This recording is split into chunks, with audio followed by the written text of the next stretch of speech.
This is a notice of public hearing. Today is Thursday, December the 8th, 2022, and it's 5:15 p.m. We're in the Yeary boardroom. It is 5:15. Can we call to order? Can you call the meeting to order, please? Yes. Yeah. Roll call. Mrs. Sorry. Monica Garcia, I am present. Mr. Ricardo Garza. I'm here. Mr. Guadalupe Gomez, I am present.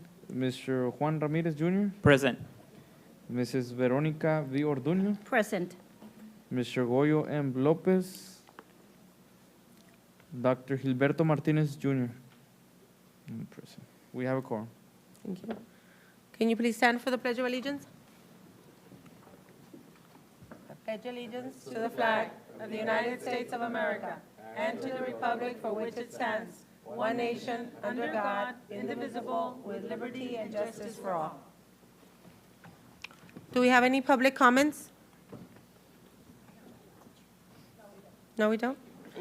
Okay, Dr. Rios? Good evening, everyone. Thank you for being here today. This is a public hearing, and the first agenda item is discussion and presentation on the revisions to the elementary and secondary school emergency relief use of funds plan and return to in-person instruction and continuity of services plan. Ms. Oralia Cortez, the Executive Director for Federal Programs and School Improvement, will be addressing the Board of Trustees and our audience. Ms. Cortez?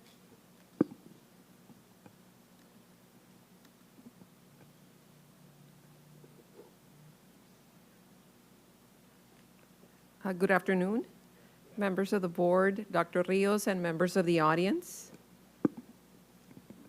So today I'll be presenting the elementary and secondary school emergency relief, or ESSER 3, use of funds plan. It is a 6-month review that is required by TEA. With me today is Mr. Jose Vasquez. He's our accountant that helps me manage these funds. Also, we will be presenting the safe return to in-person instruction and continuity of services by Mr. Oscar Perez, Executive Director for Health and Occupational Safety Support Services.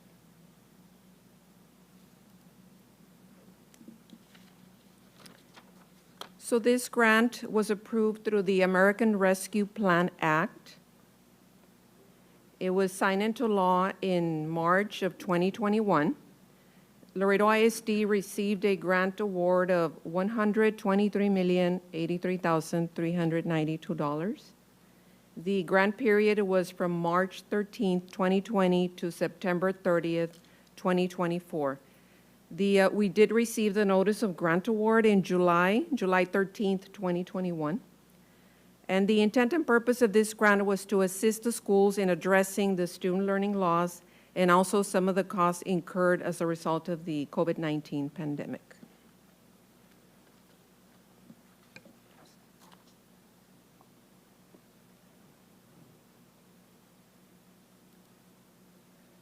So today I'll be covering some of the plan requirements, the use of funds, the budget allocation summary, the grant allocation and expenditures by activity, the updates to the Safe Return to In-Person Instruction and Continuity of Services Plan, and questions and answers.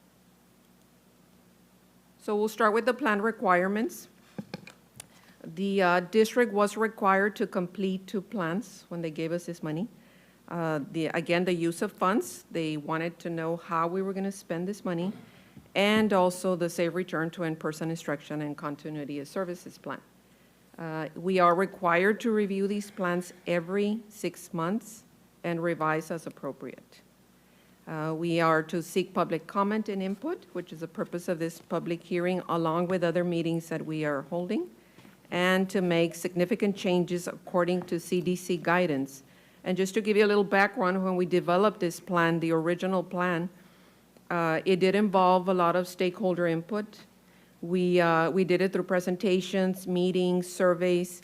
We got district staff, cabinet members, directors, administrators, teachers, community and business representatives through our DEIC committee, also parents and students. And we are also required to post these plans on our district website. So you will see every plan from the original plan to every 6-month review that we hold.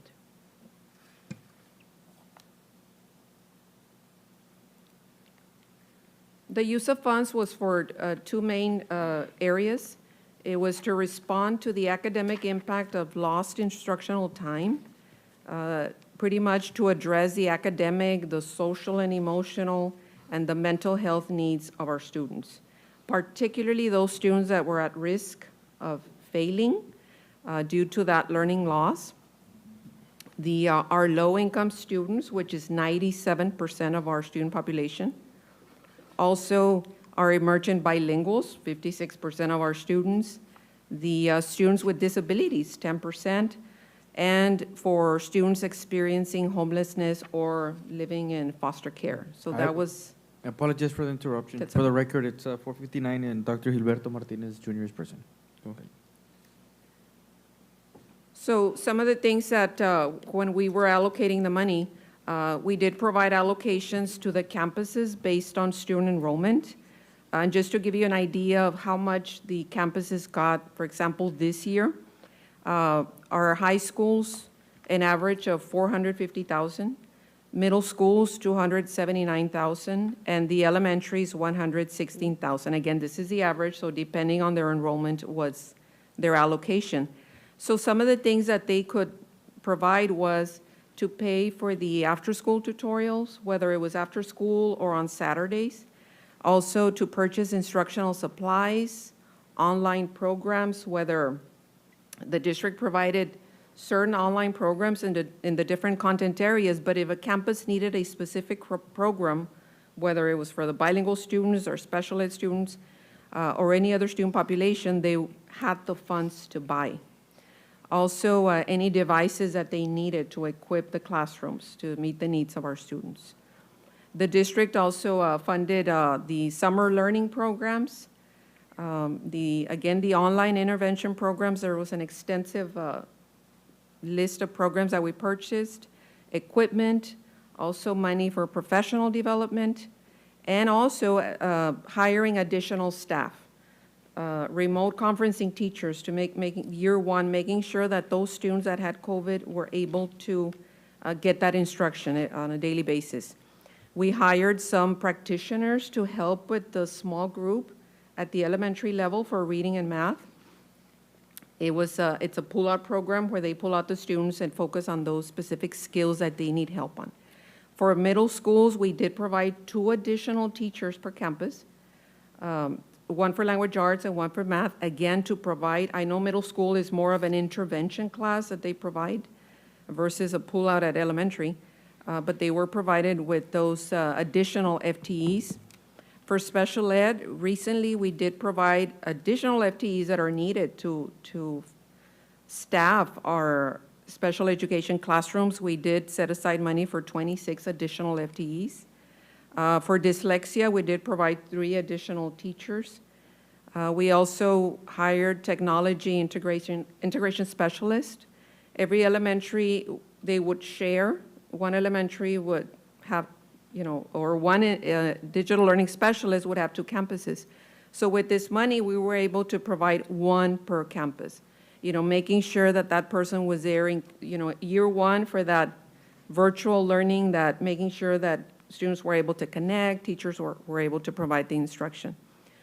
And then we also hired instructional lead practitioners to help our teachers to provide that coaching in the areas of reading, math, and science, a school improvement coordinator, an interventionist for homeless and foster care, being that is a student group that, is very much, at risk of failing if we don't monitor. Also a CCMR coordinator and some literacy coaches. The other area was to provide for a safe return to in-person instruction and continuity of services. Here it had to do with a lot of prevention and mitigation strategies, including supplies and equipment to sanitize the classrooms, improve air quality, our HVAC projects, purifiers for every classroom. We bought, I believe, 1,600 purifiers, COVID tracing software, personal protective supplies also. Campuses were also given money to provide or to buy those masks, sanitizers, and all that, desk shields. So all that money was provided.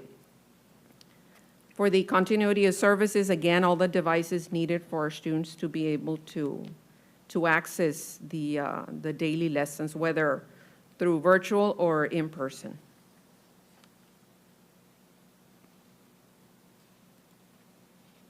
This is a budget allocation summary. What you see in red is the revisions that we are making. The only revisions really is on the budget. The reason is because we transfer money from one object to another. Let's say in capital outlay, we made a purchase of some laptops, there was a savings, so we moved it to, let's say, supplies. So that's why you see that variance from the original budget to the revised budget. These are the different object codes, payroll costs, professional and contracted services, supplies and materials, other operating costs, capital outlay. Those are the different objects. Here we have that same information, but in a chart. As you can see, 55% is for payroll costs, 18% for capital outlay, and 13% for construction. This includes the HVAC projects. Here is the expenditure summary by category. These are expenditures as of November 15th. We have spent $42.2 million, 34% of the grant, which we are on track on spending this money. Again, most of the money is in payroll costs. In capital outlay, we pretty much bought, a lot of the devices already. Professional contracted services and supplies.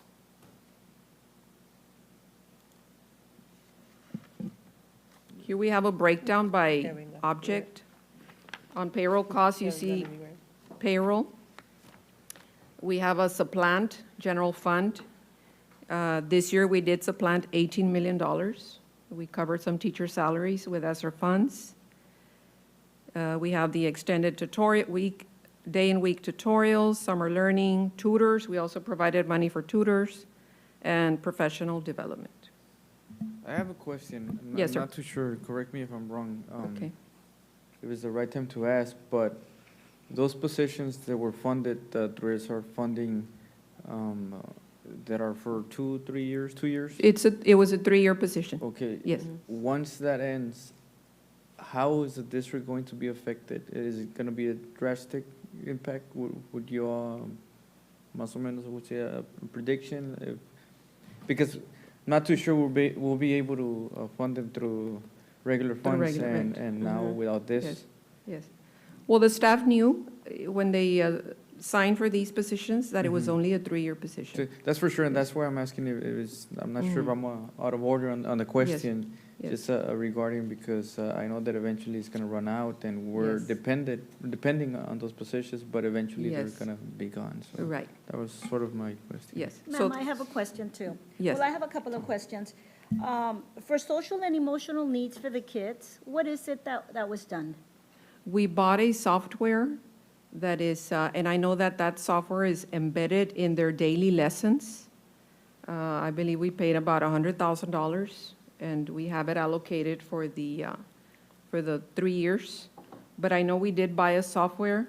I'm not sure if Ms. Silva is here with the name of the software, but For all the kids? for all, yes. And- Elementary. and Yes, K through 12. I do Pre-K want through to, 12. I do want to add to that. Not only was it the software, there was also other deliberate lessons that were not only put in by the teachers within the curriculum, the counselors also were given the responsibility of supplementing instruction with lessons that had to do with social and emotional learning.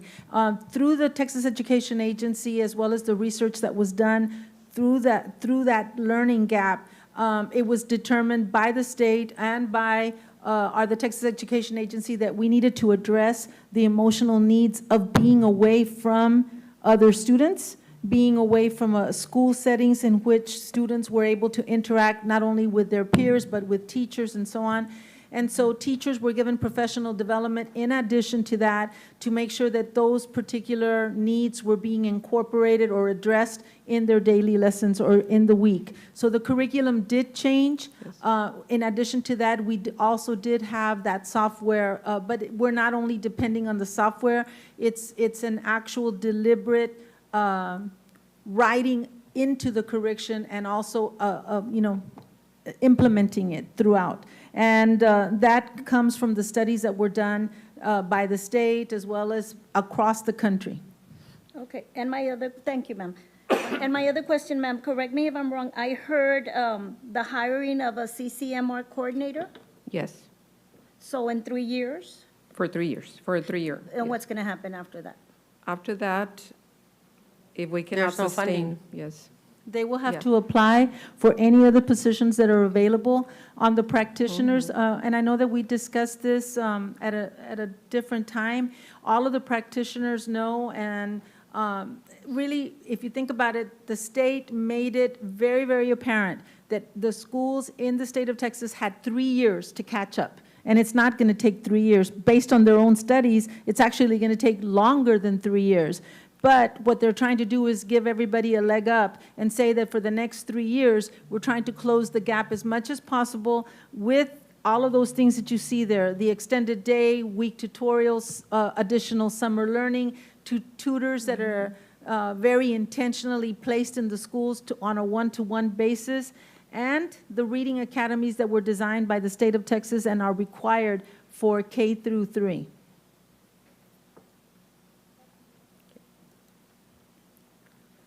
Under professional contracted services, again, here are the programs, whether it was intervention, enrichment, acceleration, and social emotional learning programs. We also had some informational technology licenses.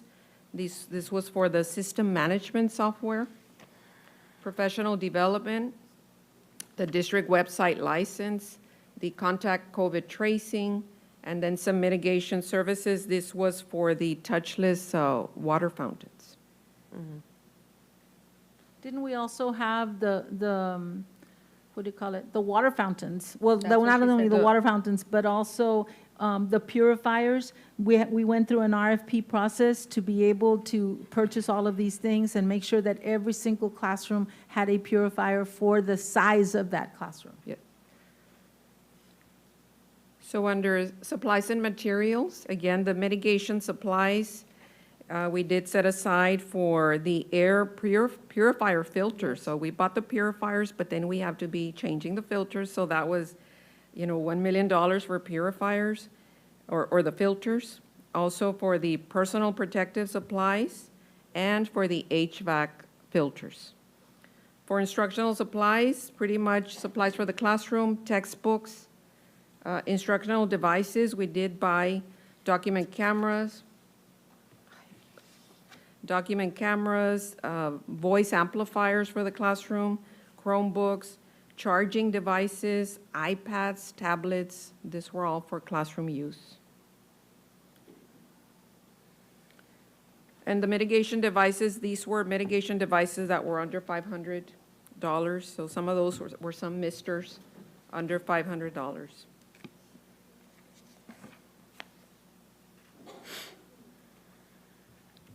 Under the other operating costs, we have the student support programs. This is the communities and schools. We did fund only one campus last year, but this year there's more campuses being that are receiving the services. So that is the amount allocated, the $408,000 for communities and schools. And then the student and staff miscellaneous supplies, that was bottled water that we bought at the beginning of the pandemic.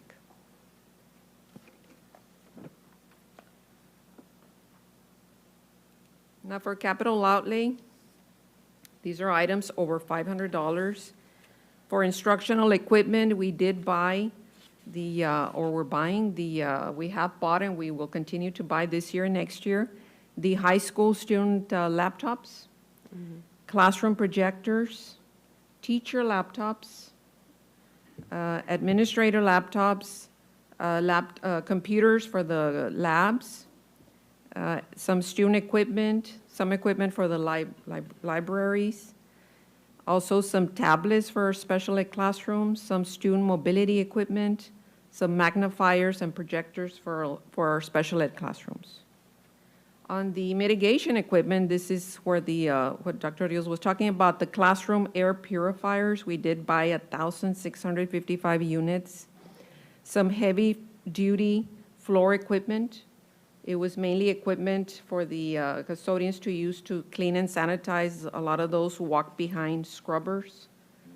We did buy for all the campuses and district offices. Misters and blowers to sanitize the classrooms. We're also buying some bus air purifiers it's in the procurement process right now. Some equipment for CMP also for our child nutrition program. Laptops for our head custodians to keep track of the orders for the campuses. Those were some of the items that we bought.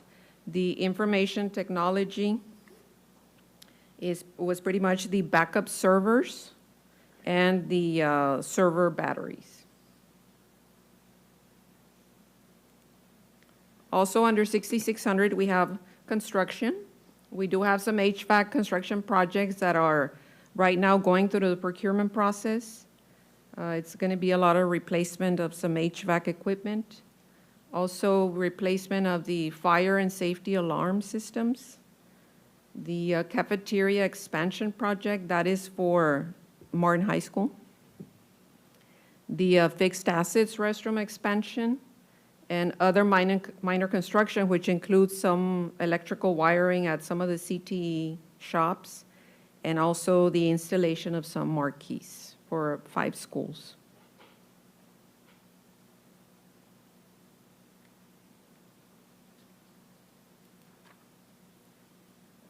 And lastly, we have the indirect cost.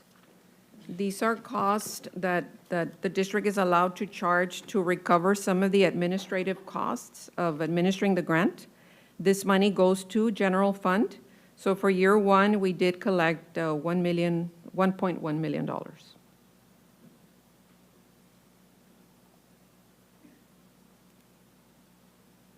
And now Mr. Oscar Perez will go over the updates to the safe return to in-person instruction and continuity of services plan.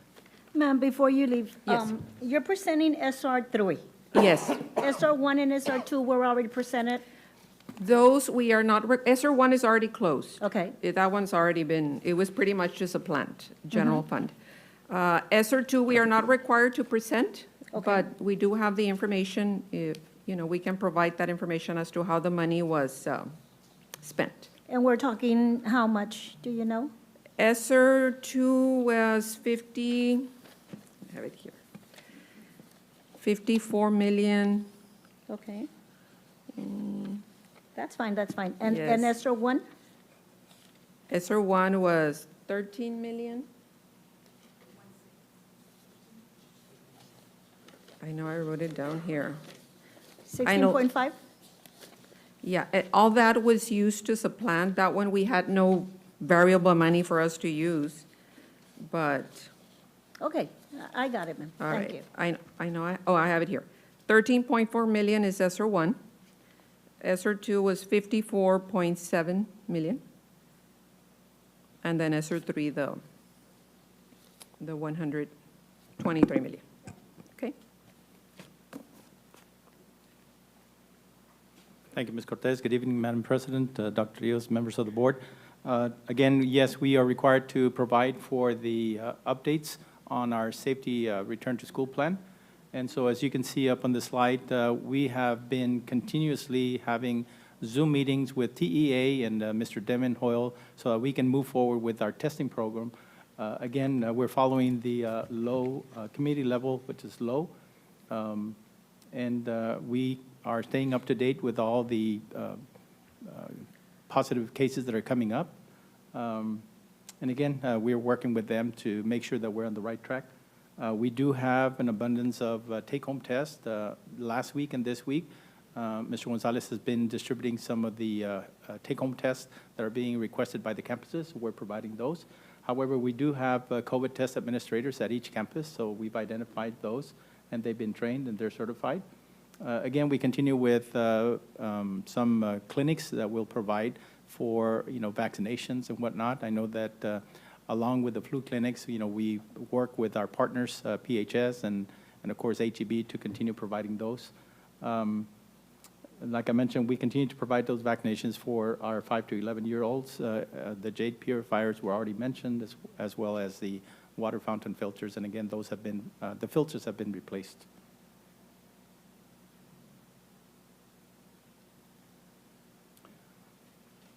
This was presented to our leadership administrative team back in July. And so these are the changes, again, and updates as far as what happens when an employee is positive. And so as far as vaccinated, non-vaccinated, the employee is positive. Those are the two protocols that are followed for the vaccinated and non-vaccinated employees. And then, of course, for those who are considering that, we have maybe family members at home that are positive, there's always a question of, what do I do? So those are the two guidelines there for employees who are vaccinated, who have a close contact. If they're vaccinated, they come to work. They can report to work. If they're non-vaccinated, again, they stay home for 5 consecutive days and follow those protocols as well.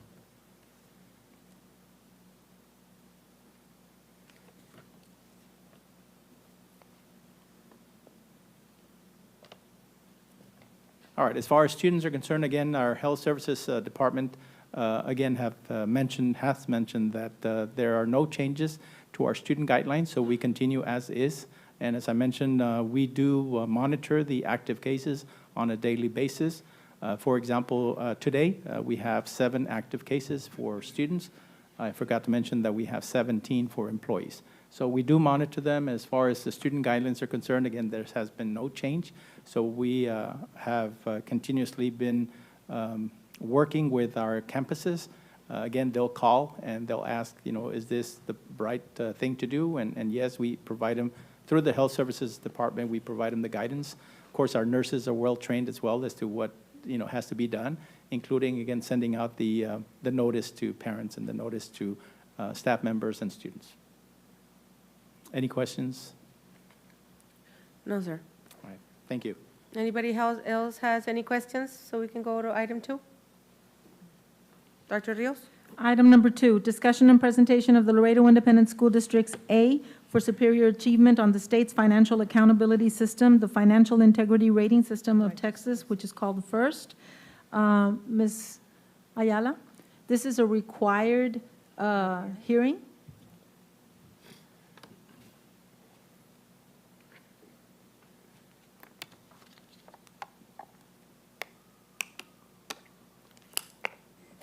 Thank you, Madam Superintendent. You should have a copy of the booklet if you want to see it in your folder. Do I make it larger? Is it okay? So the School Financial Integrity Rating System of Texas is the state school financial accountability rating system.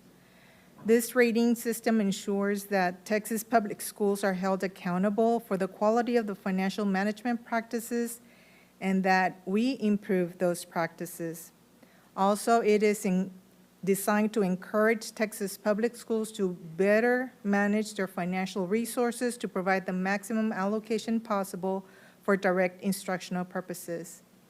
This report creates transparency and discloses the quality of local management and decision-making processes that the school district uses concerning the financial resources the school district receives.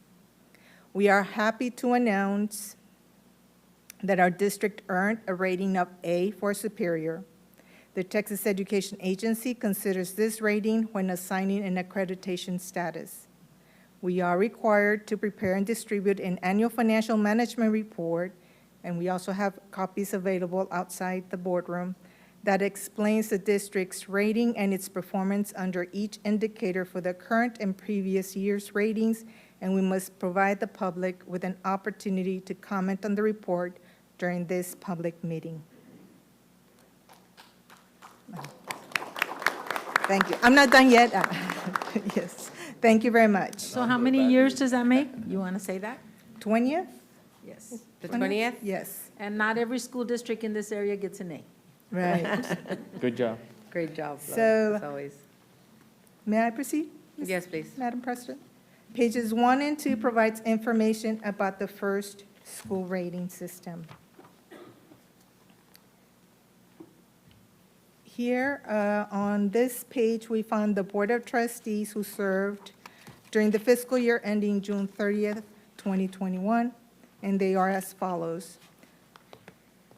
For District 6, Mr. Hector J. Garcia, he served as president. For District 3, Mr. Hector Noyola, he served as vice president. For District 7, Mrs. Monica Garcia served as secretary. For District 1, Mr. Jose A. Valdez, he was trustee. District 2, Mr. Lupillo Gomez, trustee. For District 4, we have Mr. Ricardo Garza as trustee. And for District 5, Dr. Minita Ramirez, who served as trustee as well. Then on this lower section, we have the statewide counts and the Region 1 counts. You can see that we were one of 890 who got under the statewide category for the superior achievement, and 1 out of 29 in Region 1. Great job. In,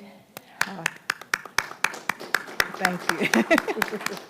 This is the first time we have a lot of good feedback, so thank you.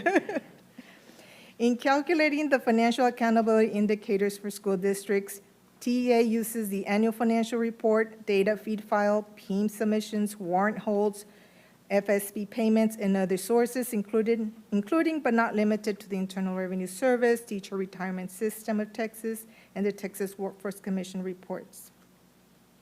The criteria for rating begins on this page, which is page 4. There are 20 indicators divided into 3 categories. Category 1 consists of critical indicators, Category 2 consists of solvency indicators, and Category 3 consists of financial competence indicators. I'm not going to go through each indicator alone, I'm just kind of summarize. So I'll begin with indicators 1 through 5, and you should have a copy before you. Critical indicators signify any failure to meet the requirements of any of those indicators would cause a failure of first report.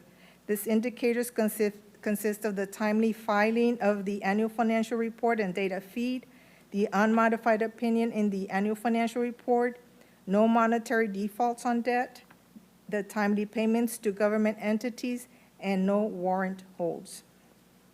Indicators 6 through 14 are solvency indicators, and they focus on the financial soundness of the entity. We earned perfect scores on these indicators. The measures include a 3-year change in fund balances, the number of days of cash on hand, the current assets to current liabilities ratio, the general fund revenues equal or exceeding expenditures, the budgeted to actual revenues 3-year comparison, the long-term liabilities to total assets ratio, the debt per 100 of assessed property value, the administrative cost ratio, and the student to staff ratio over a 3-year period. Then we have indicators 16 through 20, which are the financial competence indicators. These indicators identify serious deficiencies in the financial management of public funds. We also earned perfect scores on these indicators. The measures include PEIMS to annual financial report data feed, which translates to the data quality, material weaknesses in internal controls or financial reporting, material noncompliance disclosed in the annual financial report, transparency required financial postings, and property value discussions with the Board of Trustees. In addition to this report, we are required to include descriptive information that is required by the Commissioner of Education that includes a copy of the superintendent's current employment contract. To comply with that requirement, the superintendent's contract is located in our website in lieu of publishing it in the annual financial report. We must also publish a summary schedule for the fiscal year of expenditures paid on behalf of and/or total reimbursements received by the superintendent and each board member, including transactions resulting from the use of the school district's credit cards to cover expenses incurred by the superintendent and each board member. During this year, you see very little activity, and that's because of the pandemic. We didn't have basically any travel during that time. We only show expenditures for Claudia Vivali, Dr. Mita Ramirez, and Dr. Rios in the amount of $425 for registration fees, probably for a virtual training. We do not show expenditures from any gifts received by executive officers and board members. We show zero reported. Outside compensation and/or fees received by the superintendent for professional consulting, zero reported. Business transactions between the school district and board members, zero reported. I'm sorry. So in closing, it gives me great pride in letting you know that this rating is a reflection of our hard work and dedication, specifically from administrative staff. We also want our taxpayers to know that we're doing a good job with our money, right?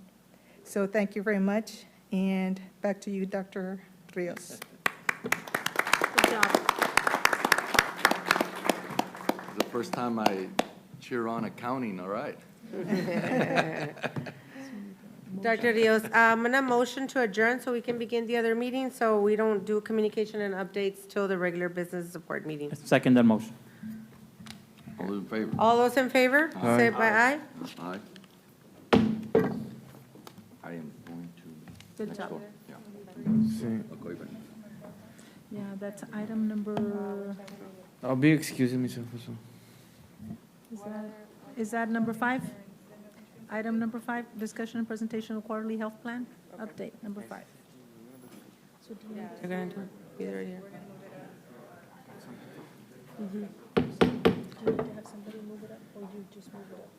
I'll just move it up. Welcome to the Business and Support Service Committee meeting. Today is December the 8th, and it is 5:54. We're in the Yeary boardroom. Can I have someone do the roll call? Can you do the roll call, please, Mr. Ramirez? Yes, Madam President. Ms. Monica Garcia, I am President. present. Ricardo Garza, Vice President. Mr. Guadalupe Gomez. Mr. Juan Ramirez, present. Ms. Veronica Orduño. Present. Mr. Goyo M. Lopez. Dr. Gilberto Martinez. Present. Madam President, we do have a quorum. Thank you. Can you help us with the Pledge of Allegiance, please? Yes, ma'am.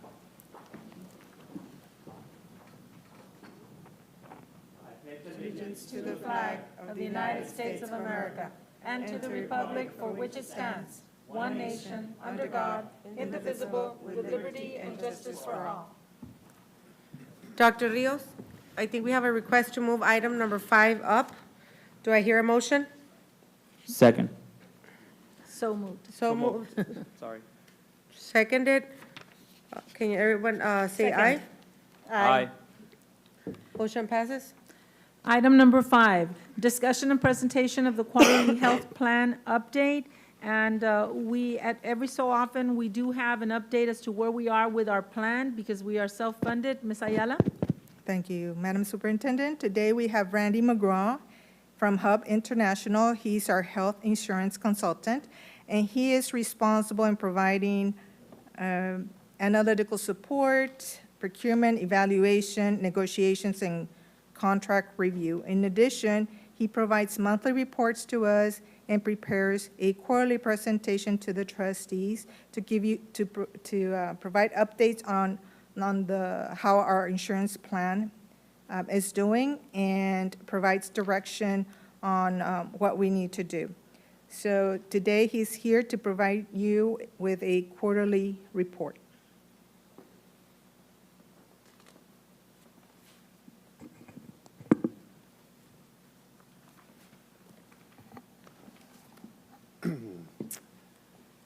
Thank you. Good evening, Okay. Right here, there. Should just go up and down, or? No, a little bit higher. No, whoops. Okay. See here, how it opens. Okay, got that. Good evening, Madam President, Dr. Rios, members of the board, and members of the public. I'm Randy McGraw with Hub International, and it's a pleasure to be back in Laredo.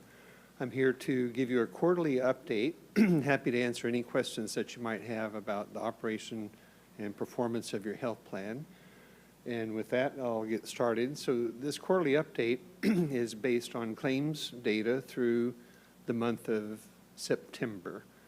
So that was the most recent month of information available at the time we submitted the report for the board's consideration.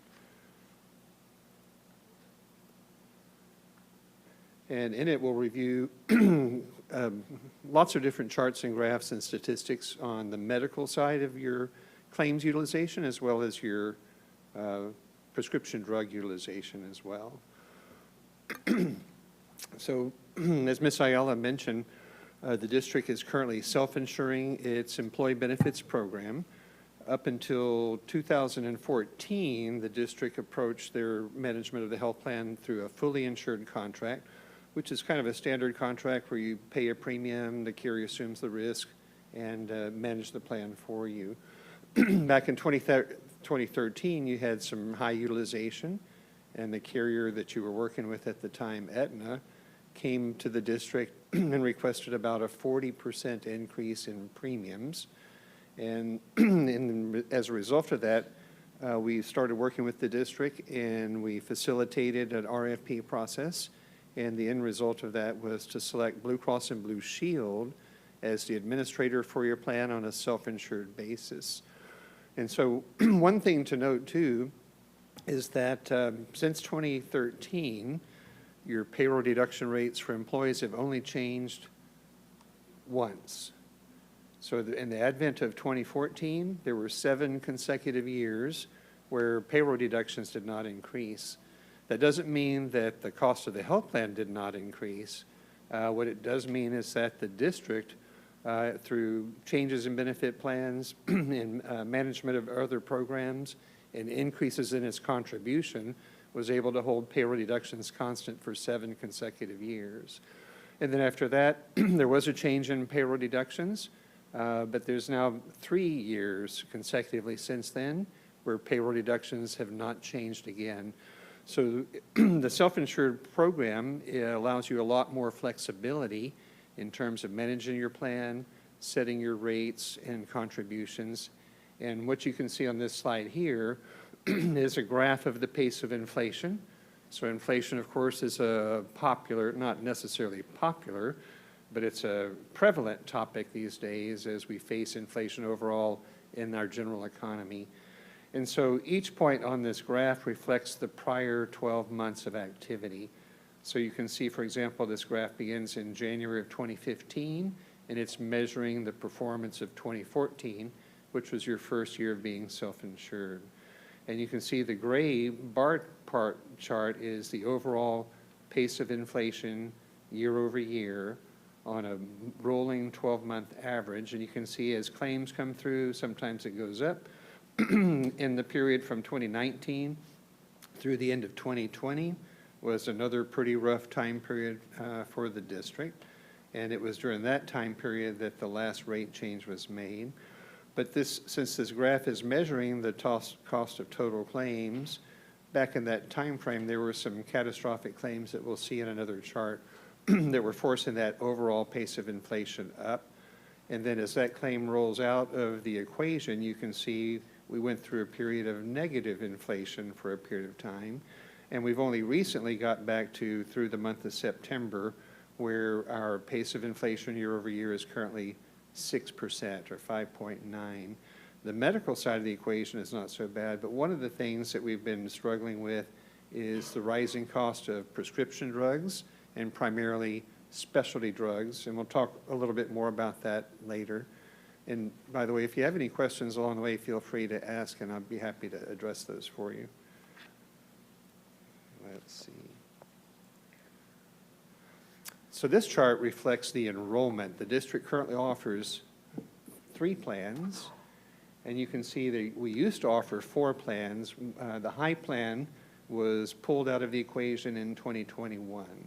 The cost of the high plan was high, as defined, as, you know, it was, matches the name of the plan. This plan had really low deductibles and copays, et cetera, and it attracted some of the higher cost claimants. You can see too that the most popular plan is what we refer to as the Gold PPO plan, and the majority of your enrollment is in that plan design.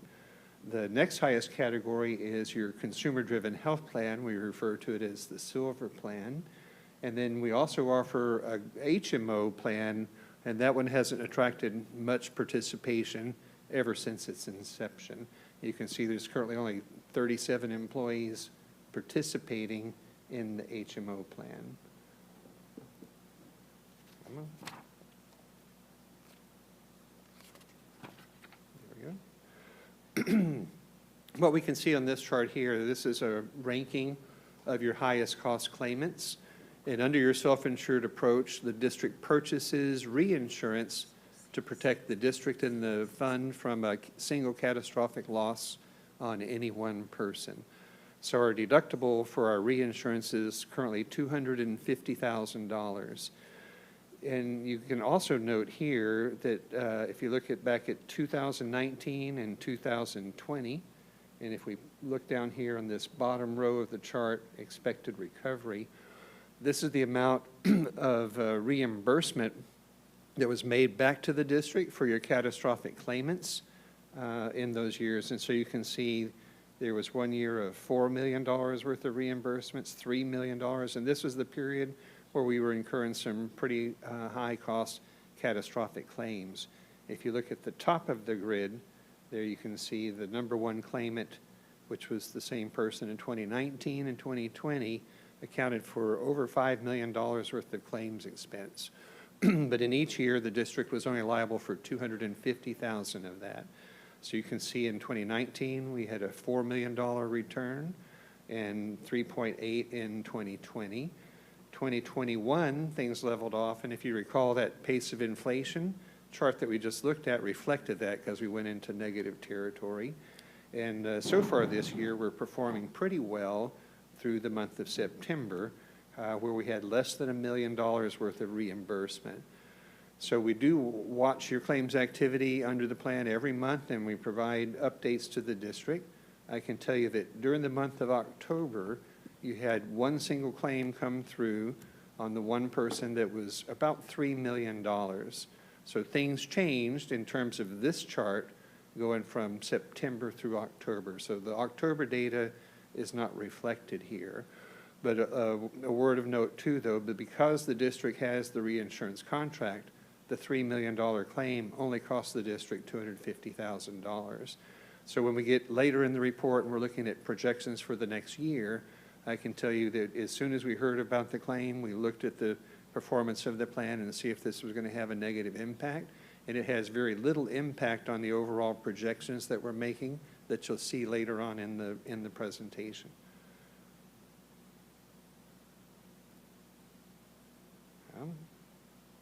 There it is. This chart here is one of my favorite charts. Yes, I have favorite charts. So I call this our dashboard report, and it's basically taking your data, the medical and the prescription drug data, and it's slicing and dicing it into several different categories. And if you look, as we go across the columns, it shows the last 2 full years and year-to-date for 2022. This number over here, 9, reflects the 9 months of the year that we're through the program. And then the other months in the past years, of course, reflect 12 months worth of data. The next block of information shows the average monthly cost, so you can kind of get a feel for it. Then the next block is the average member census. And a member is defined as any person covered under the plan, whether it's an employee, a spouse, or kids. So it's just a total head count. And one of the reasons for doing that is when we're looking at the number of employees or members covered under the plan, in 2020 we had 4,100, 2021 we had 3,800, and so far year to date we're at 3,700. So the total number of people covered under the plan hasn't necessarily stayed constant, and that's why on the right-hand side, we measure a per unit cost of average cost per member per month. It's a common way for plans to compare against each other, because if I say I spent $1 million and your neighbor says I spent $2 million, that doesn't really mean anything until we know how many people are covered under the plan. So you can see in that middle section, it breaks out the utilization by relationship. Subscriber is single employees, and then of course spouse speaks for itself, and then child. And so one of the things I like to keep an eye on there too is this relativity between the cost in the different categories. And you'll see it on some of the other charts coming up too. But the average cost so far this year per employee is $611 per month. Spouses are $980, and then children are about $224. And so how does that compare to utilization on a lot of your other peers? I would say that the new norm for the cost of kids is about $200 per month. And so we're running a little bit higher overall on the per kid category. In the spouse category, that's really a function of, you can see there too, there's only 69 spouses covered under the plan.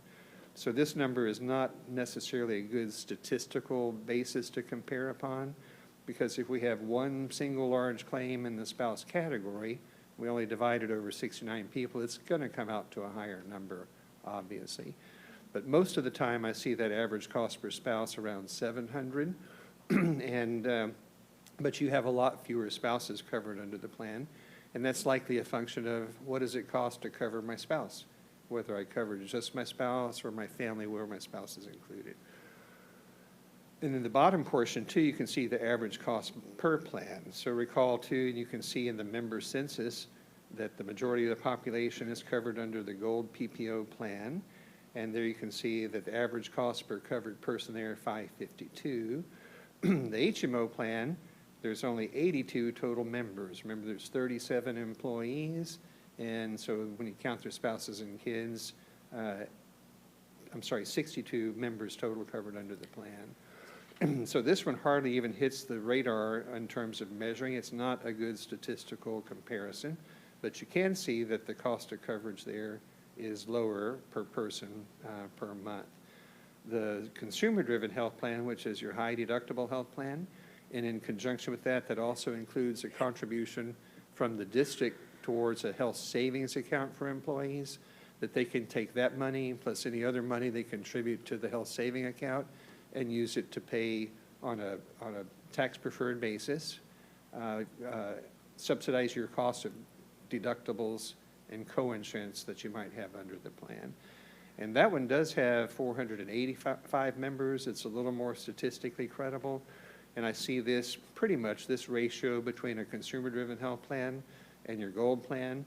It's usually about a 20% to 25% differential, and you're seeing the same thing right there in terms of how that compares. This bottom portion over here is an important number to look at. So one of the reasons that the district uses Blue Cross Blue Shield is whenever we do a bid at the district, we measure the effectiveness of the various insurance carriers to negotiate price with hospitals and doctors. And historically, Blue Cross is very strong in your marketplace. So what those percentages are saying is that this is the amount of discount on average of billed charges. So in other words, if we look at the current year, we're running pretty close to 72% discount. So if a provider bills you $1,000, then what's considered payable or under the plan would only be $280. So there's a substantial discount over the billed charges and the negotiated rate, which are negotiations that are managed by Blue Cross and Blue Shield. Whoops. Here we can just see the breakdown going back to the beginning of the self-funded time period of total claims per month. And so back in this time period is when we had some of those large claimants that we looked at, and we currently are looking pretty good. So this 12-month range is really reflected right here. The month of October is going to shoot up to probably close to $4 million total. but the majority of that's being absorbed by Blue Cross and Blue Shield. So the good news there too is we've already renewed our contract with Blue Cross for 2023, and they're already committed to the rates. If they had known they were going to get hit with a $3 million claim, they would have tried to negotiate for a higher rate increase this year. But the overall effective rate increase on the premium we pay for the stop loss was constant. It was not an increase there. So that means that the year Back up. So here you can see over time the average cost of coverage under the plan. So the red line is the average cost per member per month of everybody covered under the plan. This is the spousal category there, but bear in mind historically there's just a few number of people there.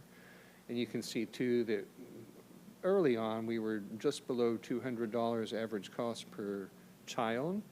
We went through a period of time where our top claimant was a child. And then because of this rolling 12-month average, once those claims subsided, your average cost per unit returned to the norm of about a little over $200 currently.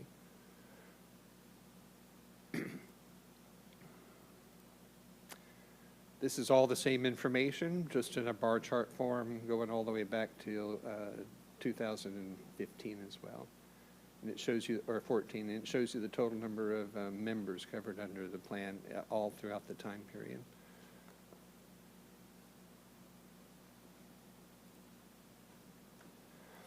This is showing the moving average cost. We looked at it in a tabular form on the dashboard report, and now it's showing the breakout by the plan design. So you can see too, here is the former high plan that ended several years ago, and it historically had performed at such a high price that it was time to either make changes to the benefits or do away with the plan. So there was not a whole lot of participation in the plan when it was removed. Back here, this was a state version of a plan, and the district had a different level of benefits that were made available to the superintendent back then. And then in 2018, we pulled the plug on that plan and only offered these 3 plans. And when we removed the high plan, it was replaced by the HMO plan, but the HMO plan doesn't even register here on the scale. So the HMO plan is very low in cost. This is our prescription drug utilization, and every plan sponsor is facing the same challenges, especially lately, as more and more high-cost specialty drugs have hit the marketplace. So your high-cost claimant back in 2019 and 2020, that was primarily the cost of that claim was driven by one single injection that cost $3 million. And so that injection worked, though, because you could see on the graph that the claim stopped happening at such a high level. So there is a new program that the district is deploying for January 1 of 2023, and it focuses on high-cost specialty drugs. And so under that plan, it's not on all high-cost specialty drugs, but there are certain drugs where the manufacturers have higher rebates. And so effectively what we do is the people that are taking those drugs will be able to get them at a $0 copay, so it won't cost the member anything. But if they're not participating in the plan, then they would owe 30% of the cost of the drug. And by putting that copay for those certain drugs at 30%, it shakes loose additional subsidies from the manufacturers that come back to the district.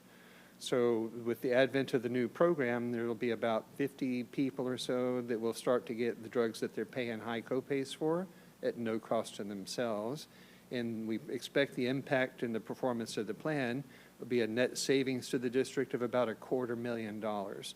So just homing in on some of those high-cost drugs and taking advantage of subsidies in the marketplace, slight plan design changes that are actually beneficial for employees is going to save you $250,000 next year, which will be welcome.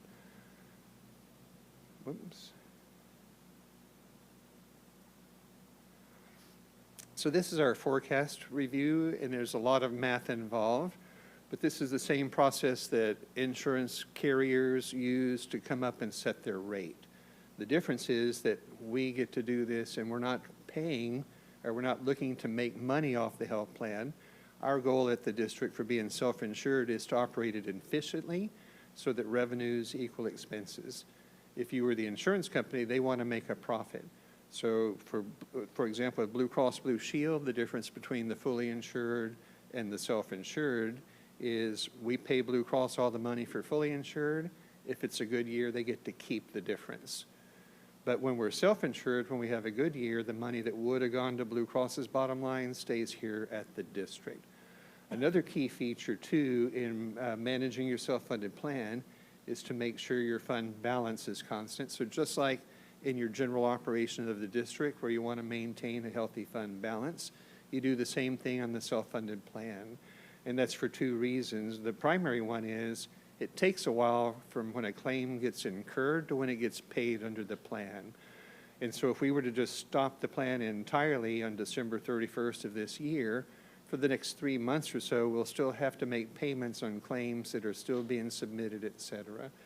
So our starting reserve or fund balance in January of this year was about $4.8 million. And you can also see, too, that our target reserve we had focused at $4.4 million. And so we were a little bit short a few years ago, and the district was facing some periods of time where they were transferring money from the general fund in to make sure all the bills were paid under the self-funded health plan. But we do expect that at the end of this year, we'll see the fund balance at roughly $4.7 million, almost exactly where we would like it to be in the target range that we're at. So this middle column is our current plan year that we're in. The plan year runs January through December, and of course your fiscal year goes July through June. So this is the plan year outlook for in the future. So typically if you're going to make a benefit change or a payroll deduction change, you do that on January the 1st, and the district has just gone through its open enrollment, and your enrollment files are being sent in. Employees are going to start receiving new ID cards if they made changes in about a week from now. Plenty of time before the start of the plan year on January the 1st. So looking forward to the forecast for next year, we take your loss data, we take into consideration reimbursements from Blue Cross Blue Shield. It's going to change mathematically once we roll in the next month, but the bottom line is going to stay pretty much right close to where it is down here. And so for the next year, we anticipate again, that you'll start with about $4.7 million in the plan, and our target reserve would be the 4.3, and we'll end up, we figure at 4.7, so we'll be a little bit above our target and about 1.5% away from where that target is. And I'll pause in case, oh, there's one other plan design change that I would like to mention because I think it's a good one too. So, you know, just in summary, I mentioned the prescription drugs, especially specialty drugs cost is on a rise. It's impacting every employer that offers benefit programs. And we do have the new, it's called Flex Access program that will come into place for 2023. There was one other benefit change that we made this year too that I think will have a good positive impact and should be well received by employees. And that is that for dependents covered under the plan that are 18 years or under, there'll be a waiver of the copay for primary care. So if you want to take your child to a primary care physician in the network, there's a $0 copay. It'll be a free visit. And the reason for that, and you might say, well, why, if it's going to be free, is that going to save us money? Well, you're well aware of how hard your employees work and your teachers work. They put in a full day's work, and then it's hard to get them to, or it's hard for them to find time to take their kid to the doctor. You know, they deal with the other kids all the time and illnesses and things, but it's just really difficult. So a lot of times, and some of them may be stretched tight on their paycheck. They may be living paycheck to paycheck, and they may not be able to afford easily a copay for primary care for their kids. So they may force all those types of decisions, and then something happens in the middle of the night or a weekend, and they go to the emergency room. So by waiving the copay, we want to encourage utilization. by all the members for your kids to be able to go to get primary care. There's no financial barrier for you to be able to do that, and that waiver of the copay is a lot cheaper than paying for just a short visit to an emergency room or even an urgent care facility. And so also along those same lines, as you're probably also aware, the next big project coming up, well, there's two. In the next year, it's time to rebid your contract for the group health plan. So that's a big project. You can see it's a big impact on the budget for the district. So that will be a project that kicks off about February, and then we'll want to be able to bring back recommendations for the RFP for administration of your health plan in time for you to be able to assess that before you adopt your budget for July the 1st. The effective date of any change would not be until January 1 of 2024. The other big project that's on the horizon, I think this will be great for the district too, is again, because it relates to access to primary care, but would be to also solicit services for administration of an on-site clinic that the district will offer to its employees at no cost. And that would be, you'd be able to use the clinic for yourself or your dependents at no cost to you, and operate it here inside of the district. So I'm sure you're aware the city of Laredo has a clinic that they offer to their employees. Webb County is slowly building a clinic that they're offering to their employees as well. And so Laredo I.S.D. will be joining the mix too of other plan sponsors that are focused on what's being referred to these days as direct primary care. And some of the savings, if we just encourage people to do things for themselves, like they might do preventive maintenance on their car, do preventive maintenance on yourself, lower the overall expense to the health plan, save some money in terms of what you pay for deductibles and copay, and improve your health at the same time. So there'll be two big projects upcoming that we'll be working on as we enter 2023. And with that, I'm finished with the update. And if there's any information that you want, we're able to change and model whatever types of data reporting that you want. Blue Cross Blue Shield provides some robust reporting. They're more canned reports that they provide the district on a monthly basis. But if there's ever a way, or ever a need for you to have any other type of sliced or diced information, then we're happy to prepare that for you. Thank you, Mr. McGregor. Thank you. Dr. Rios? Item number 1, discussion and presentation to ratify the monthly disbursements for October 2022 at the regular meeting of the Board of Trustees. This is an item that happens all the time, and I know that we would like to briefly expedite some of these things, Ms. Ayala, as you move forward. Thank you. Yes, thank you, Dr. Rios. Let me just Get there. get situated. Yeah. Yes, as we get acquainted with the new system. So the total disbursements for the month were, Just open the file, hit the file. yeah, Ahí, right Right there. there. Ahí está. because now I have to go back and forth, back and forth, back and forth. There you go. Yeah. So it's going to take us about 2 minutes for Not to each worry. item. Not to worry. So the amount was $25.6 million, 15.6 were for payroll costs related to payroll, and $9.9 million it was related for the payment of goods and services. Then I go back, and may I proceed, Madam? So this is Yes, item number please. 2, right? Yes, No. please. Item number 2? Item number 2, discussion and presentation to approve monthly reports and/or other updates and reports, including unaudited financial statements, the donations report, and the tax collection report. On this slide, we have the month-to-month comparison in revenues for the month of, I believe these are the highlights for October, yes. In the month-to-month comparison, we generate revenues in the amount of 23.3, which is 8% more, or 1.6 more when compared to October 2021. And below it, we have the year-to-date amount, $62.9 million, which is 17% or $9.1 million more when compared to the same period last year. Here we have the tax collections report on the July to October collections. We booked $4.9 million, which is 13% of the budgeted amount of 37.9. We have to consider that this is the second month, the fourth month into the fiscal year. And here we have the October to October collections in the amount of $4.1 million, which is 10.78% of the adjusted opening levy of 38.7. This, the levy becomes available in the month of October, or applied. Next, we have the expenditures by object. The major object is payroll cost in the amount of $16.8 million. The total expenditures were 18.9 for the month of October. Last year's, they were reported in the amount of $20.5 million, which is 8% less.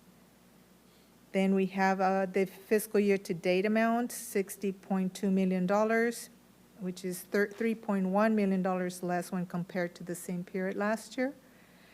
And here we have expenditures, but we have them by function. So here, 51% of the total expenditures was spent in direct instructional services, which is function 11, followed by plant maintenance and operations in the amount of $7 million, or 11.72% of total expenditures. Then we have other financing sources and uses. The amount budgeted was 3.4, and I apologize, I'm not able to get the full screen. You can go a balance. little smaller over there on the top. There you go. Can you see it? Okay. Yeah. What? Okay. So the October actual amount was $1.2 million.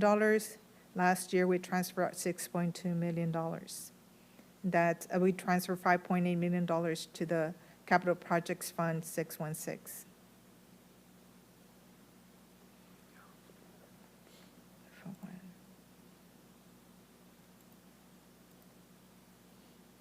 There, okay. The administrative cost ratio under the first report is 8.55%. Our amended budget has 11.70%. Our fiscal year-to-date ratio stands at 12.81%.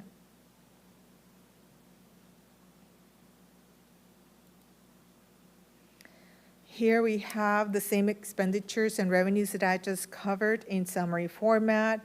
However, this report includes the amount of funds we have committed in the amount of $6.4 million. So if we add this to the actual amount, we have expended 31% of the budgeted amount of $209.2 million.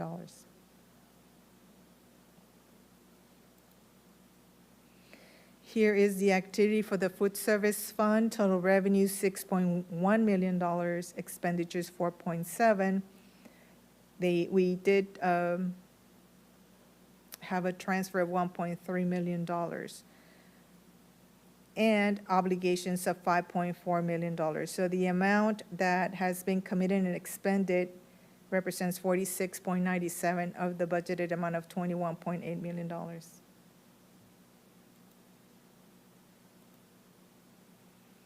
And the athletics, total revenues earned $77,665. Total expenditures $607,000. The general fund has contributed to its operations in the amount of $513,000. Under debt service fund, total revenues earned $3.7 million. Expenditures $28.1 million.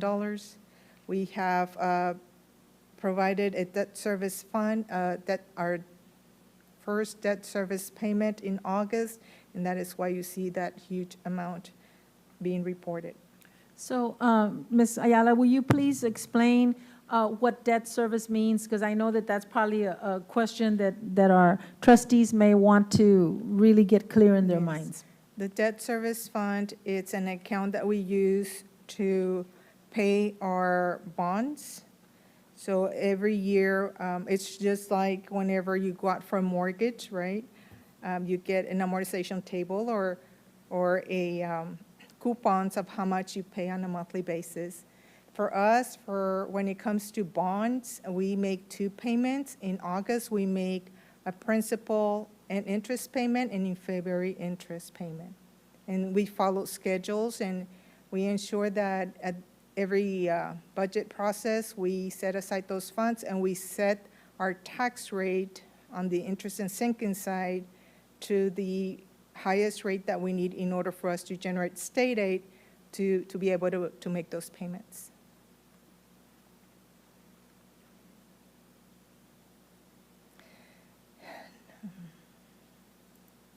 So next, we have the special revenue funds, which are other federal funds and state funds that we account for, and they're listed here. I'm not sure if you all have any questions regarding this list.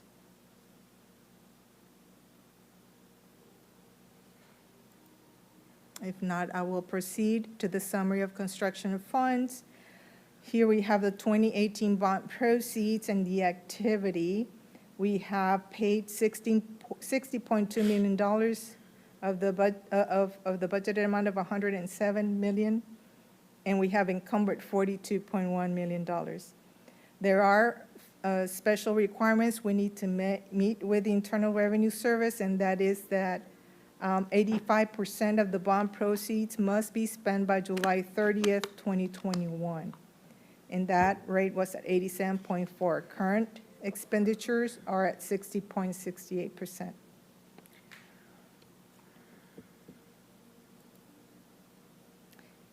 We did sell some bonds earlier this year, and we are accounting for it in this particular fund, 693. Here you have the proceeds, and we have paid $930,000 and committed $36.2 million.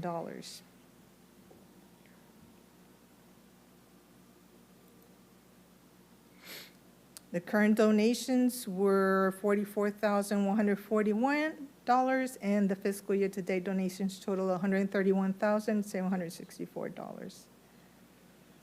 And this concludes my presentation. Are there any questions? Thank you, Ms. Ayala. Dr. Rios? Item number 3, discussion and presentation on the following budget amendments. 3A, BA number 2223-28, discussion and presentation to approve the General Operating Fund 199 budget amendment in the amount of $145,430 as a result of transfers between functional expenditure categories. And Before you go on, what happened to the explanation that we used to have here? You're not going to be placing it yes, in you'll the be agenda? able, yes, you'll be able to, she'll be able to click It's it not right in your there. binder. It should be in your binder. No, No, yeah, but- but we used to have it There you here, go. so we wouldn't be asking any questions.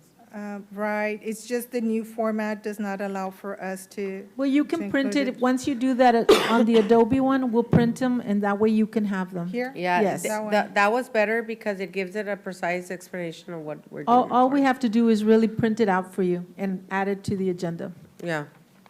Thank Okay. you. It's not in your binder. If you check your binder, it should be there Yeah, it's in here, Yeah, but okay. we had It's it, easier to it's have it easier there just to maneuver on the side. face, yes. So Thank the- you. So the first one was BA. I already read number that, 3A. So let's do 3B. This is budget amendment number 2223-29.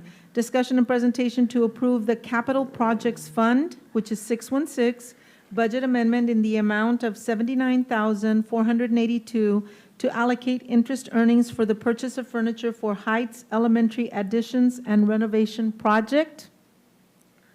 Ms. Ayala, you want to continue reading the rest of those? Or do you want me to There read were them? only two. Okay. I'm sorry. I'm kind I'm of sorry. maneuvering Okay. here. May I proceed to number 4, please? Yes, please.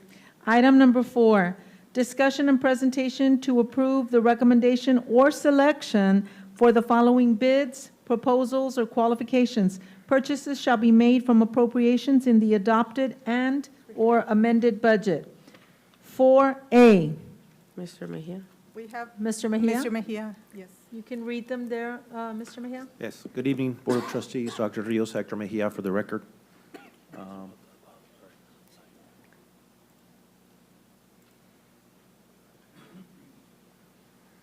right there.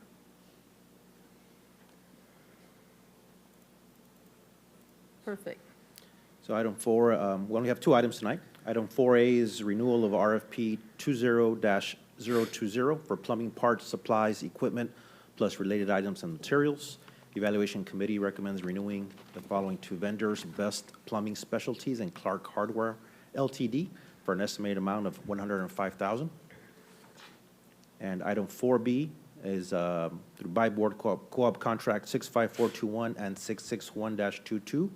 We have PA system installation and training services. The Evaluation Committee recommends Lone Star Communication for an estimated amount of $85,000. May I proceed to number 6? Yes, please. Item number 6. Thank you, Mr. Mejia.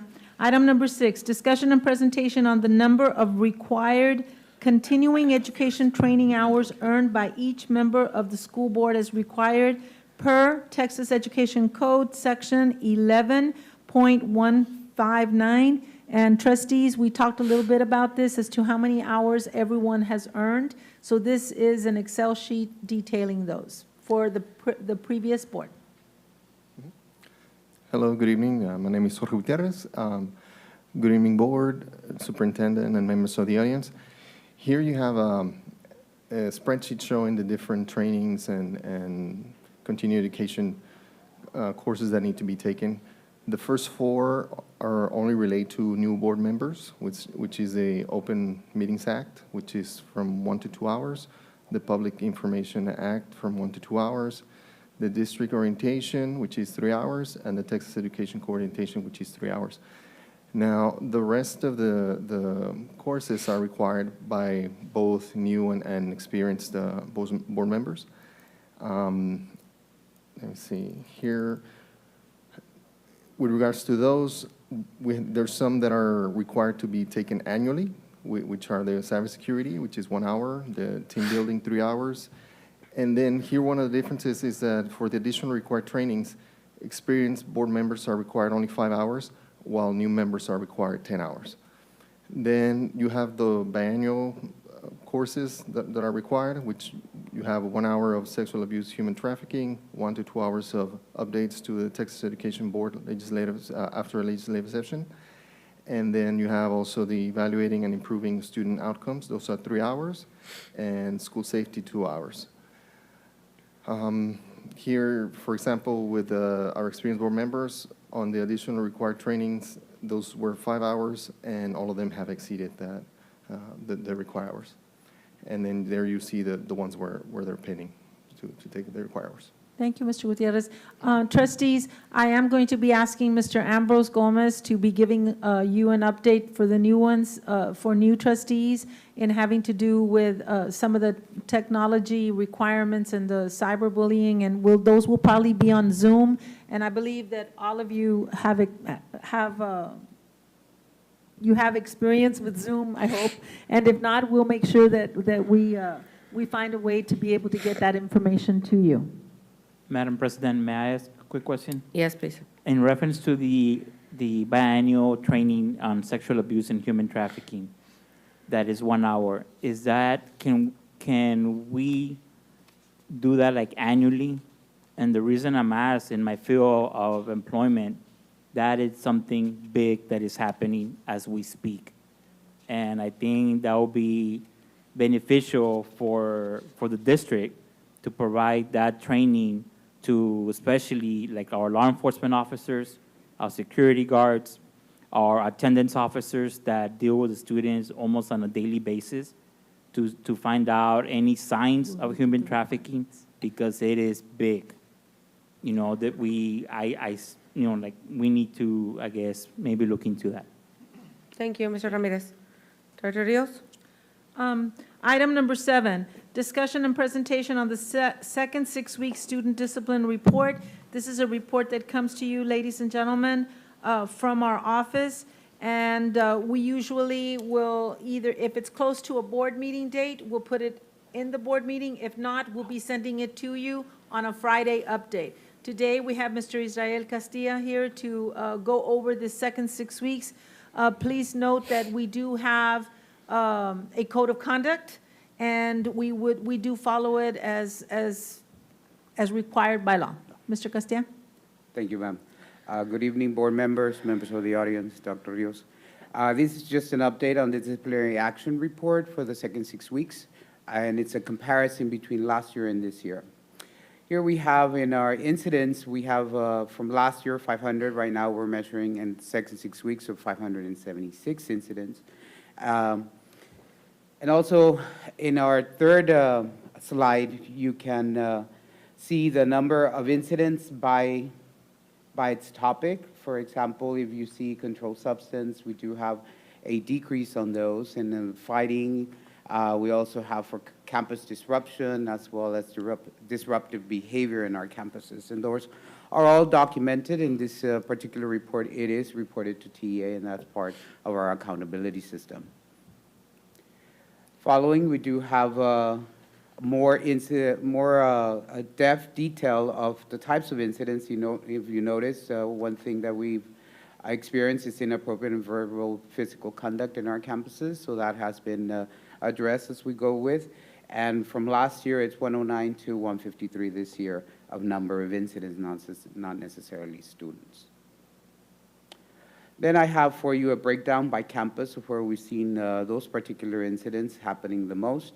And this gives us an idea of what campuses to provide that extra support and help as we go through and visit those campuses, especially during the PBIS program, which is our... So when you talk about PBIS, can you please say the whole name so that Yes. that way, Our positive behavior positive behavior intervention system? system that we have at every one of our campuses, elementary, middle, and high school.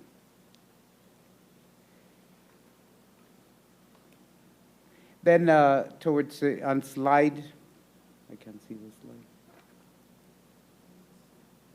On slide 8, I do give you the incidents and where we have, what incidents have been either mandatory placements, SALADA or JJEP, as well as your ISS and partial ISS. The reason for this, again, this is part of our accountability system, and this we do report to the state, and we are measured on these particular indicators. So if you see on the student code of conduct that we do have those discretionary and mandatory as part of it, and then we have the non-felony substances, which are a lot of mandatory and very few that we have as a placement for the JJEP.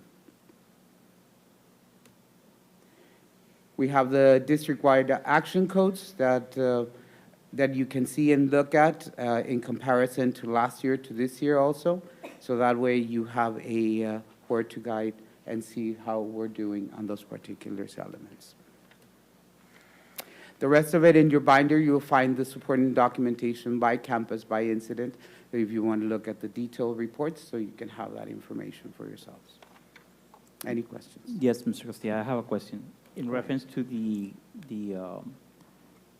report by codes, when you have controlled substances or any offense, are those accountability done when there is a police report filed or when a student is detained in the administrative office and the items are confiscated?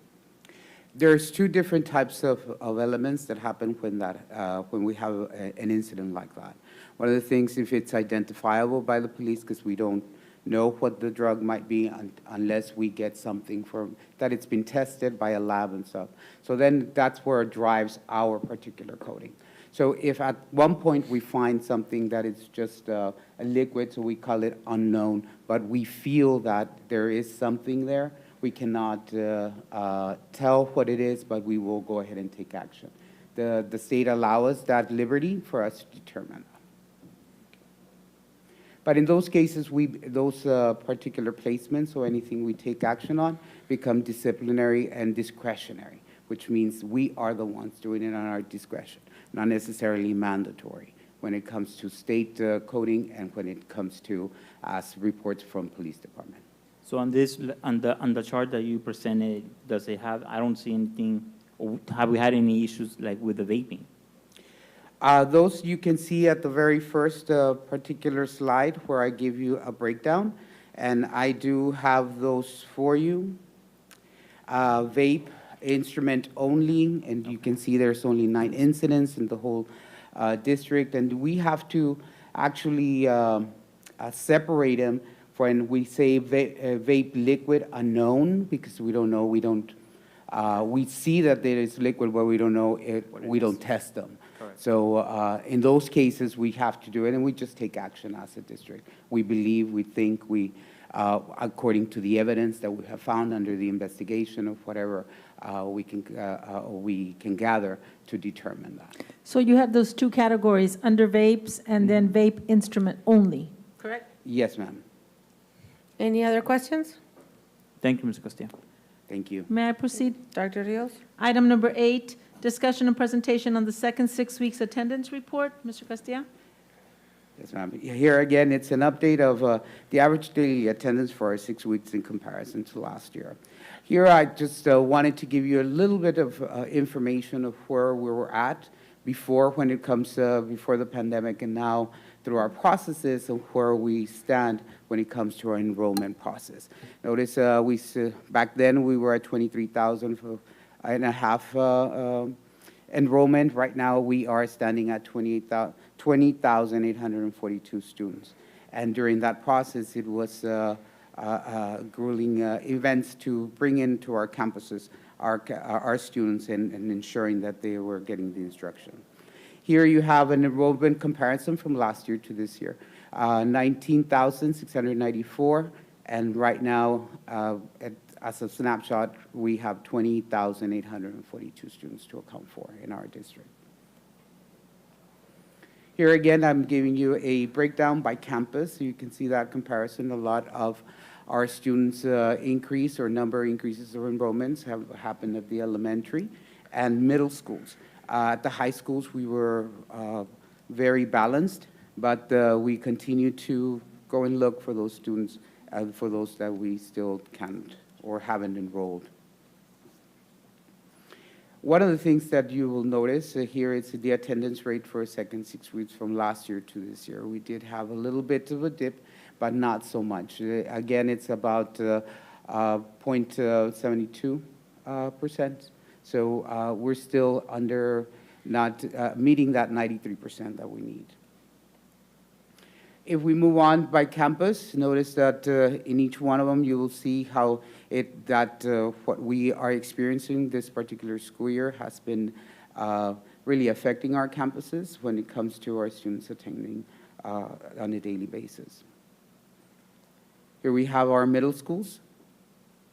And again, going from 92% all the way to an 88% of FS Lada Middle School. In our elementary schools, we do have a variety of increases for our campuses, and given the fact that we have our early education students coming in and pre-K consistently. This is our second, any questions before I move on, Mark? Okay.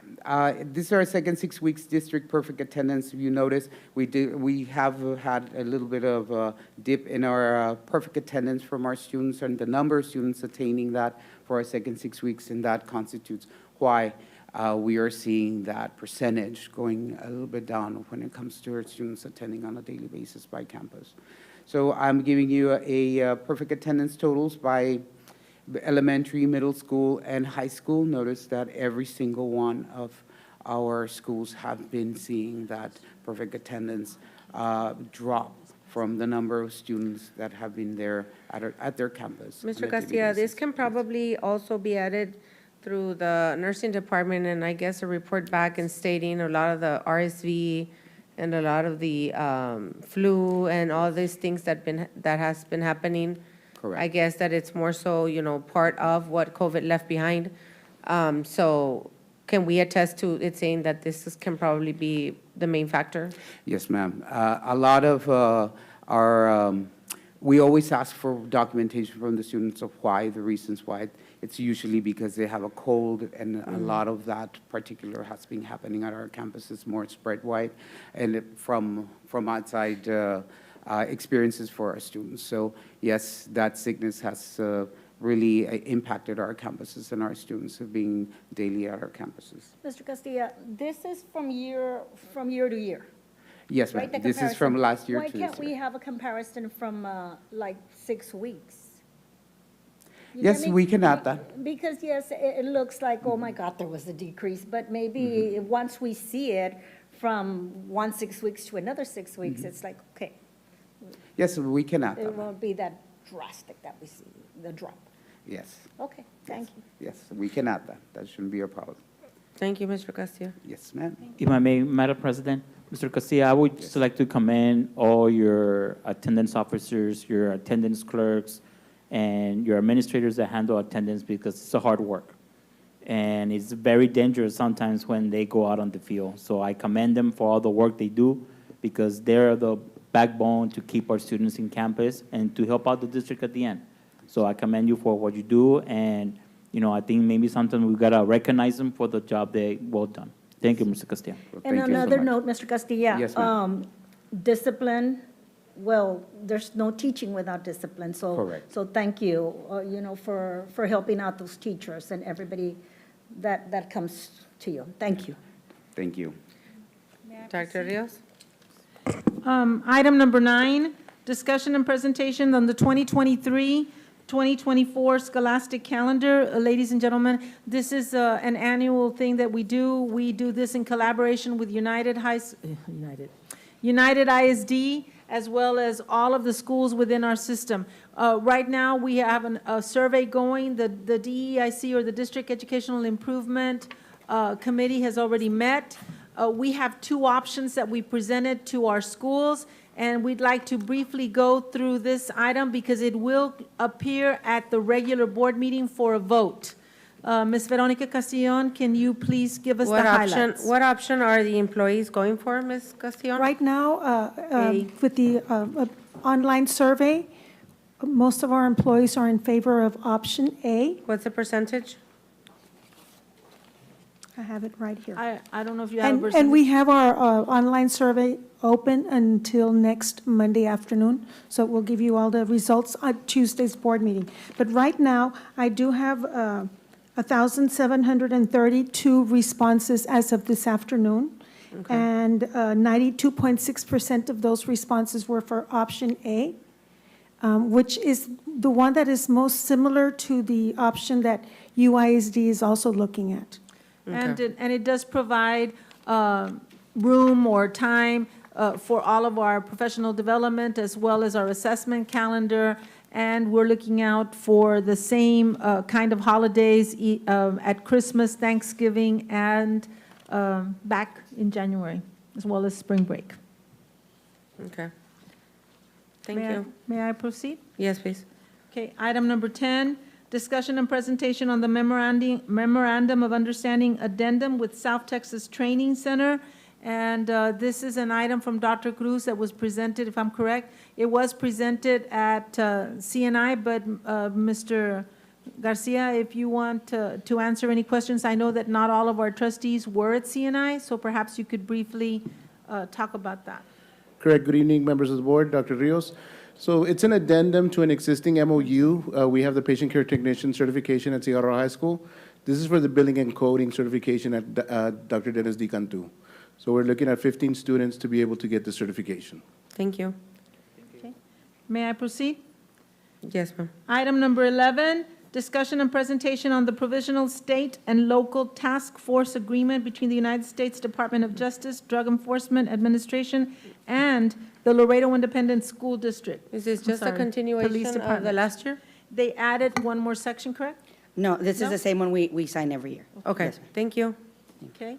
May I Dr. proceed? Yes, Dr. Rios. Item number 12, discussion and presentation of the deductive change order number 1F from Trillium LLC, DBA Cobalt Construction for the new Instructional Technology Training Center in the amount of $39,568.50 for unused allowances included in the original contract amount. And I know that at operations we discussed this, but if there are any questions from, No. Thank you. okay? Next item. Item number 13, discussion and presentation for the final completion and release of retainage in the amount of $89,353.23 to Trillium LLC, DBA Cobalt Construction, RFC SP, number 2021-001, for the new Instruction Technology Training Center. Dr. Rios? Any questions on this one? Okay. Number 14, discussion and presentation on the partial release of retainage in the amount of $653,450 to Line Decker Construction of Texas, LISD Administration Building, and this is, for the most part, we've completed, well, not we, Line Decker has completed most of the administrative building as necessary, and I don't know if you have any questions regarding. What is the remaining amount after the 653? It's close to 250,000. That's going to be pending. That's going to be pending, yes. Okay. Any other questions? Dr. Rios? Item number 15, discussion and presentation of a proposed change order for the extension of the substantial completion date for the J.W. Nixon High School ROTC building, and Mr. Velazquez brought this, and I think it was an extension of 90 days. Okay. That is correct. And is it weather makeup days? Yeah, it's basically, they're claiming weather days and also like some delays when it comes to insulation and, Is it metal. supply chain issues? Or do we still have that That's- issue? Yeah, we still have those issues, especially with structure like metal, sheet metal, insulation, and this is the case for this particular project. Okay, But I thank mean, you. there's no difference when it comes to the amount, it's just a change order in time. Madam Okay. President, I have a quick question. Yes. Mr. Rasquez, what's Yes, the sir. new projected date for completion?